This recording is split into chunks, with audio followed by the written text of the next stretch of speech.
In 1974, the Arecibo telescope was upgraded just in time for its 10th anniversary. Astronomer Frank Drake thought to commemorate the occasion by using Arecibo's radar to send a message to an extraterrestrial civilization. Drake pioneered the search for extraterrestrial intelligence, or SETI, and is the author of the famous Drake equation, which aims to describe the number of detectable civilizations within our galaxy. He collaborated with Carl Sagan in designing the plaques on the Pioneer spacecraft and oversaw the creation of the golden records on Voyager. Now, like the Pioneer plaques and Voyager records, the Arecibo Message was ultimately a symbolic gesture. It was designed to show that we could do it and to show off the incredible power of the Arecibo telescope. However, it was also an opportunity to really think about how to actually construct a message that could be interpreted without any expectation of a common spoken language. Drake designed the message with the assistance of scientists at Cornell University as well as Arecibo. Now, despite popular myth, Carl Sagan was not involved in helping to design the message, though he certainly supported and helped promote the effort. And so, on November 16, 1974, a message was beamed to the globular cluster M13. It consists of roughly 100,000 stars and lies about 22,000 light-years away in the constellation Hercules. It was chosen because they wanted the message to reach as many stars as possible. Ideally, they would have preferred to send the message to the galactic center. Had that been the case, the signal could have passed through 1 billion stars. But the galactic center never rises overhead at Arecibo's latitude in Puerto Rico, so M13 was selected instead. The message was sent with Arecibo's megawatt transmitter. Now, a megawatt of energy isn't really a lot if it's omnidirectional, that is, if it radiates in all directions. But when concentrated into a narrow beam, it outshines the sun by a factor of 1,000,000. That's powerful enough to be detected by another Arecibo-sized antenna on the other side of the galaxy. Now, there's no reason to assume that an alien civilization should have the same concept of language as we do, but Drake was confident that anyone intelligent enough to receive the message would, by necessity, have to have an understanding of mathematics and science. That's why the signal was broadcast at a frequency of 2,380 megahertz, with occasional pulses shifted by 10 megahertz. Digitizing the signal produces a string of bits with 2 different values. By convention, we treat each bit as either a 1 or 0, but they could just as easily be an on or off, whites and blacks, or whatever these are. The message was 1,679 bits in length, and that's a special kind of number called a semi-prime. That means it can be factored into 2 prime numbers. In particular, 1679 factors into the primes 73 and 23. If the bits are arranged into 23 rows and 73 columns, the message is completely unintelligible.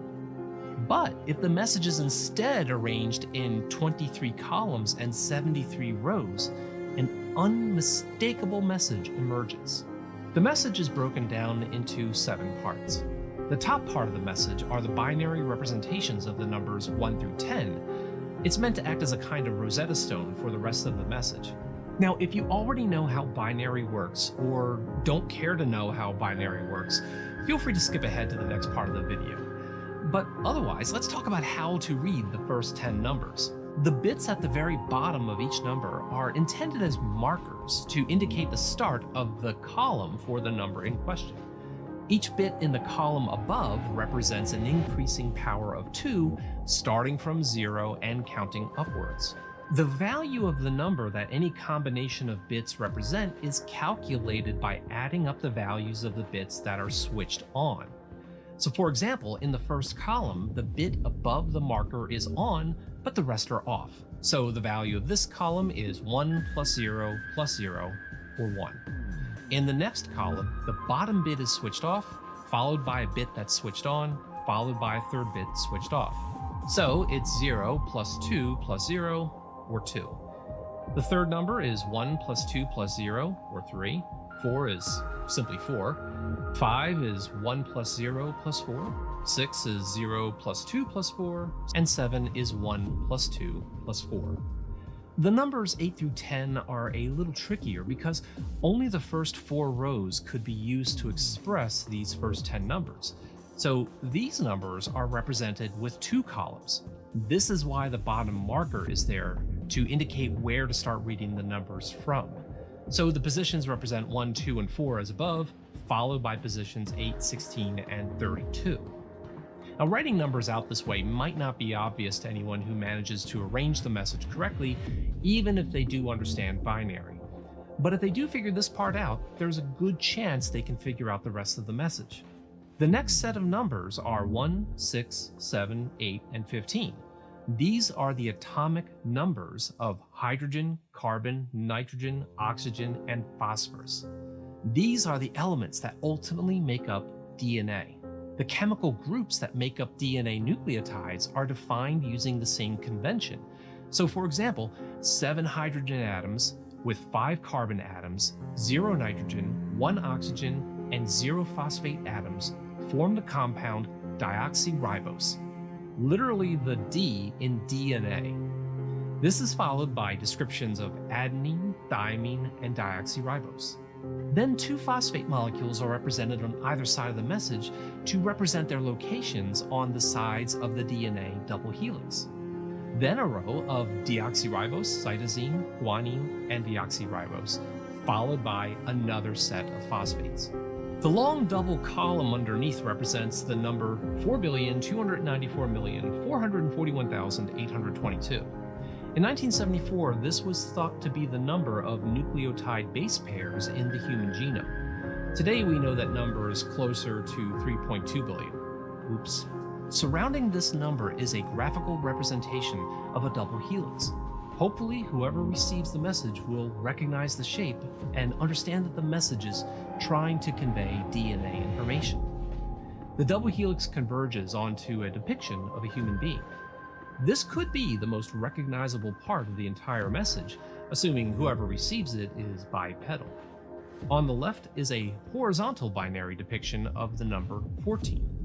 This number, multiplied by the wavelength of the message, gives the height of the average American male. For example, the wavelength of the message is 126 millimeters. Multiplied by 14 gives 1.764 meters, or 5 feet 9.4 inches, or whatever units the aliens would like to measure with. To indicate that this number represents height, vertical bars appear above and below this number. I admit I wouldn't have guessed this one either. On the right is the binary representation of the number 4,292,853,750, which at the time was the best estimate of the number of human beings on planet Earth. The next section represents the solar system, with the third planet from the sun raised to indicate where the message came from. And yes, Pluto is included here as well because at the time we didn't know there was a larger Kuiper belt out there. Below that is a graphical depiction of the Arecibo dish, with a large M depicting the path of the radio beam going from the transmitter to the dish and out into space. Underneath is the binary expression of the number 2,430. When this number is multiplied by the wavelength of the message, the telescope's diameter is revealed. Horizontal dots on either side of the number hint that this is being used to describe the telescope's diameter. But in 2001, suddenly the media paid some interest, because then something appeared that was almost impossible to overlook. Right behind me is Britain's largest radio telescope, the Chilbolton Observatory. And here it was that the greatest sensation in the crop circle history was to appear in the fields right in front of the telescope. On the morning of 14th of August 2001, a formation was discovered which was different from any other previously seen. From the ground, it looked like a tangled mess, wisps of crops spread around in no system. However, in the evening, with growing shadows, a picture appeared, unmistakably that of a face. That picture represented a whole new technique, a screen technique, the same that's used for printing a picture on paper. 3 days later, the face was joined by something that looked like a data strip. Rows of counters made out of standing and flattened crop. But soon, an astonishing similarity is discovered. In 1974, the astronomer Carl Sagan composed a message that NASA sent into space from the Arecibo telescope in Puerto Rico. Binary figures which constituted a graphic code presenting key factors about humans and the planet we live on. 27 years later, an identical pattern appears in a crop field right in front of a similar radio telescope. However, on closer inspection, it seemed to show that the code contained some fundamental differences. Sagan's message explained our calculation system, the dominant chemical substances within the elements that create life on Earth, about our DNA code, humans' height and quantity, and that we live on the third planet in our solar system, and lastly, a sketch of our radio telescope. The message received described the same calculation system, but that silicon is most dominant in life forms in contrast to carbon. The drawing also clearly shows a humanoid figure with large head in relation to its body. It's also explained that they have an extra string in their DNA, are approximately 4 feet tall, inhabit the third, fourth and fifth planets in their solar system, and have a population of around 21.3 billion.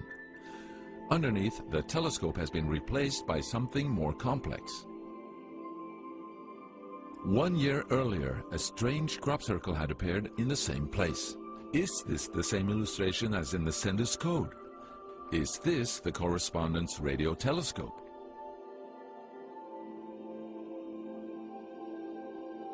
If this is not an extremely clever and well-calculated joke conducted by humans, is it a serious response from an alien civilization? The Chilbolton crop formations really gave new life to the speculations of who is behind this. Is it aliens? Where do they come from? And what is their purpose of this type of communication? The following year, very nearly on the same day, a new picture appears that gives new force to the alien theory, this time in Crabwood, near the town of Winchester in Hampshire. Once again we see a face, but this time there is an unmistakable resemblance to something extraterrestrial. The picture also contains a print, somewhat similar to that of a CD, with something that appears to be a coded message. This formation also has a new type of design, this time with horizontal line patterns of variable thickness, similar to that of a TV picture. The message on the disc is similar to a spiral band built up of many boxes. But data expert Paul Weige manages to decipher the message. And I had to enlarge the disc quite substantially on the computer and run some image analysis over it to make it clear so that I could see what was a standing tuft and what was flattened. And while I was doing this, I noticed that every so often there was almost a mistake in the diagram. It was like there was a tuft, where the little square tuft, it had done sort of half size. I thought that was a bit odd, and it seemed fairly regular. I was going round, and I sort of counted up, and it was sort of literally every sort of 8 bytes or whatever. And I thought, oh, 8 bytes, and you know, from the computer side, is obviously some sort of binary code. So then I did the straightforward thing. I just converted it into ASCII, which is the standard sort of computer language that you encode the alphabet in. And of course I then started to get words forming out, and I thought, oh, you know, I'm getting somewhere here. So I then did the whole thing for the whole lot, and got this message. The message is in English and reads as follows: Beware the bearers of false gifts and their broken promises. Much pain, but still time. There is good out there. We oppose deception. Conduit closing. Many have been surprised by this message. Are there aliens with such faces that we should be aware of? Or is this a picture of the sender? Does this indicate the start of actual close contact with neighbors in the universe? My own, and this is only a hypothesis, belief about this, is that there's an effort of the extraterrestrials are gradually trying to communicate with us. A very slow process, giving us a lot of time to digest the fact that we may not be alone here.